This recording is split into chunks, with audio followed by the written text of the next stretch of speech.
Bismillahirrahmanirrahim. Assalamualaikum warahmatullahi wabarakatuh. Perkenalkan, nama saya Ridman Zega, Prodi Manajemen Pendidikan Islam, NIM 1903317. Di sini saya akan membahas permasalahan yang berkaitan dengan profesi kependidikan. Kegiatan ini untuk memenuhi ujian take home dengan mata kuliah profesi kependidikan yang diampu oleh Muallimah Nurbiah Puan MPD. Sebelum masuk ke video pembahasan, saya mau mengajak putra-putri Kepulauan Nias untuk kuliah di Sekolah Tinggi Agama Islam Nias. Perlu kita ketahui bahwasanya STAI Nias ini satu-satunya perguruan tinggi yang ada di Kepulauan Nias. STAI Nias ini juga jauh dari kebisingan sehingga memungkinkan kita untuk belajar lebih fokus. Nah, ketika nantinya memilih kuliah di STAI Nias, saya sarankan untuk mengambil jurusan Manajemen Pendidikan Islam. Kenapa? Karena jurusan ini mempelajari ilmu tentang perencanaan, pengelolaan, pelaksanaan, dan penguasaan proses pendidikan, serta infrastruktur lembaga pendidikan. Jurusan Manajemen Pendidikan Islam ini dalam mengembangkan misinya dengan memberikan materi seperti materi micro-teaching. Micro-teaching di sini untuk melatih mahasiswa bagaimana berbicara di depan umum atau yang disebut dengan public speaking. Untuk melatih mahasiswa bagaimana berbicara di depan peserta didik, melatih bagaimana tenaga pendidik untuk nantinya meraih kreativitas ke depannya. Tentunya jurusan Manajemen Pendidikan Islam memiliki keunggulan tersendiri dibanding yang lain. Mengambil jurusan ini tentunya akan mengasah kemampuan critical thinking atau berpikir secara kritis dan takis. Dalam manajemen sendiri, kita akan mengetahui bagaimana dunia manajemen dalam bidang pendidikan itu sendiri. Sekian promosi dari saya. Kita akan lanjut ke video pembahasan berikut ini.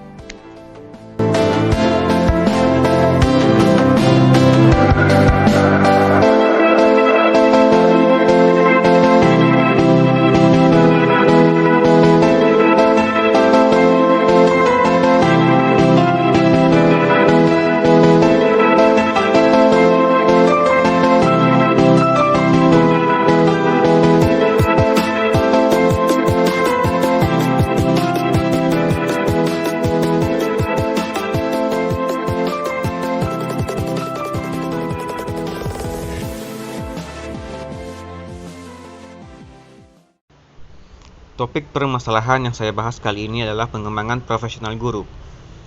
Perlu kita ketahui bahwasanya tenaga pendidik atau guru umumnya merujuk ke pendidik profesional dengan tugas utama mendidik, mengajar, membimbing, mengarahkan, melatih, menilai, dan mengevaluasi peserta didik. Sedangkan guru profesional adalah orang yang memiliki kemampuan dan keahlian khusus dalam bidang keguruan sehingga ia mampu melakukan tugas dan fungsinya sebagai guru dengan kemampuan yang maksimal. Lalu, apakah ada guru yang profesional? Puji Nugroho menjelaskan bahwa guru profesional adalah guru yang mengenal tentang dirinya. Guru profesional sadar bahwa dirinya itu terpanggil untuk mendampingi peserta didik dalam pembelajaran. Guru profesional seharusnya sadar untuk mencari tahu terus-menerus mengenai bagaimana seharusnya pembelajaran peserta didik. Jika terdapat peserta didik yang gagal, maka guru profesional terpanggil untuk membantu mencari jalan keluar bersama peserta didik dan orang tua yang berkompeten. Jabatan sebagai guru bukan merupakan pilihan karir yang utama dan yang pertama. Jabatan guru adalah pilihan terakhir dari pilihan-pilihan yang telah diambil namun tidak berhasil. Sebagai contoh, lulusan sarjana ekonomi, sarjana hukum, sarjana matematika, dan lain-lain mengikuti program pendidikan Akta 4 untuk memperoleh sertifikat mengajar Akta 4. Jika memang para sarjana tersebut sejak dini itulah mengambil keputusan untuk menjadi guru, maka mereka akan mengambil jurusan-jurusan pendidikan berkenaan dengan bidang yang diinginkan. Mendidik guru SD yang profesional membutuhkan waktu yang lama dan dana yang lebih besar. Superman juga mengatakan bahwa guru profesional bukanlah barang sekali jadi, maka guru profesional itu membutuhkan waktu yang lama dan proses yang berkesinambungan. Menjadi guru profesional bukanlah merupakan jalan yang mulus, tetapi banyak hambatan. Sebagai contoh, hubungan antara guru dan kepala sekolah banyak bersifat birokratif dan administratif daripada kesejawatan, sehingga tidak ada suasana dan budaya profesional akademik di kalangan guru. Mereka jauh dari buku, menulis, diskusi, apalagi melakukan penelitian. Menurut Superman, pembenahan dan peningkatan mutu guru berkaitan dengan kompetensi profesional harus berlaku sepanjang karirnya. Selanjutnya yaitu, apa itu pengertian, fungsi, tujuan, dan manfaat organisasi profesi guru?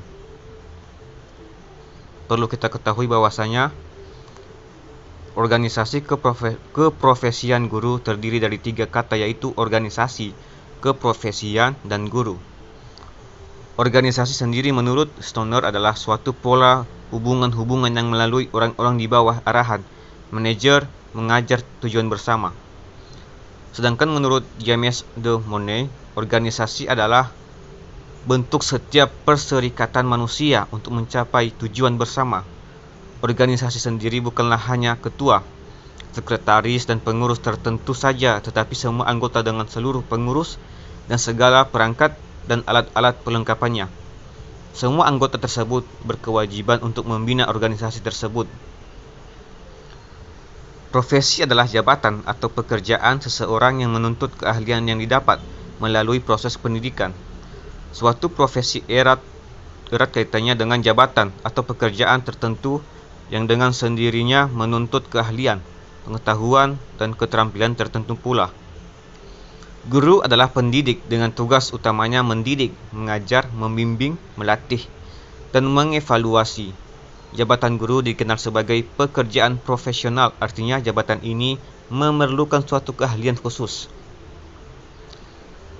Jadi dari kata organisasi profesi dapat diartikan sebagai organisasi yang anggotanya adalah para praktisi yang menetapkan diri mereka sebagai profesi dan bergabung bersama untuk melaksanakan fungsi-fungsi sosial yang tidak dapat mereka laksanakan dalam kapasitas mereka sebagai individu. Namun, di situ dapat disimpulkan bahwasanya organisasi profesi guru adalah sendiri suatu wadah perkumpulan orang-orang yang memiliki suatu keahlian khusus dalam mendidik. Lalu, apakah fungsi organisasi profesi? Seperti yang telah disebutkan dalam salah satu kriteria jabatan profesional, jabatan profesi harus mempunyai wadah untuk menyatukan gerak langkah dan mengendalikan keseluruhan profesi, yakni organisasi profesi. Organisasi profesi guru di sini mempunyai banyak fungsi yang bermanfaat bagi setiap anggotanya. Fungsi tersebut adalah sebagai pemersatu seluruh anggota profesi dan peningkatan kemampuan profesional profesi. Kedua fungsi tersebut dapat diuraikan berikut ini, yaitu fungsi pemersatu. Organisasi profesi kependidikan merupakan wadah pemersatu berbagai potensi profesional kependidikan dalam menghadapi kompleksitas, tantangan, dan harapan masyarakat pengguna jasa kependidikan. Lalu kedua, fungsi peningkatan kemampuan profesi. Fungsi yang kedua ini adalah peningkatan kemampuan profesi. Guru sebagai anggota profesi harus bisa meningkatkan kemampuan profesionalnya melalui organisasi tersebut. Lalu apa itu tujuan organisasi profesi? Tujuan dari organisasi profesi guru ini salah satunya adalah untuk mempertinggi kesadaran, sikap, mutu, dan kegiatan profesi guru serta meningkatkan kesejahteraan guru. Lalu manfaat organisasi profesi.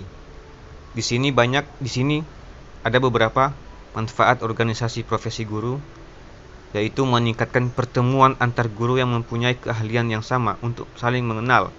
Kedua, sebagai tempat memecahkan berbagai masalah yang berhubungan dengan profesi. Dan ketiga, sebagai tempat berbagi pengalaman yang sukses di sekolahnya. Jadi, dapat kita simpulkan bahwasanya guru profesional adalah orang dengan keterampilan khusus yang bertugas mendidik, membimbing, mengarahkan, menilai, dan mengevaluasi sehingga bisa menghasilkan suasana belajar yang produktif. Keprofesionalitasan seorang guru atau tenaga pendidik harus terus berlangsung sepanjang karirnya dan harus terus ditingkatkan. Untuk meningkatkan keprofesionalitasan seorang guru dapat dilakukan melalui berbagai bentuk jalur, seperti jalur radio pendidik, belajar mandiri, penataran tulisan dan tatap muka, dan melalui jurnal dan majalah.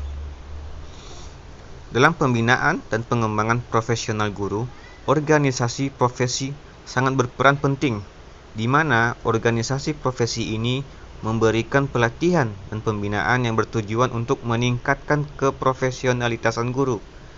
Pembinaan ini dapat dilakukan dengan 3 jalur, yakni jalur sekolah, kelompok kerja, dan organisasi profesi.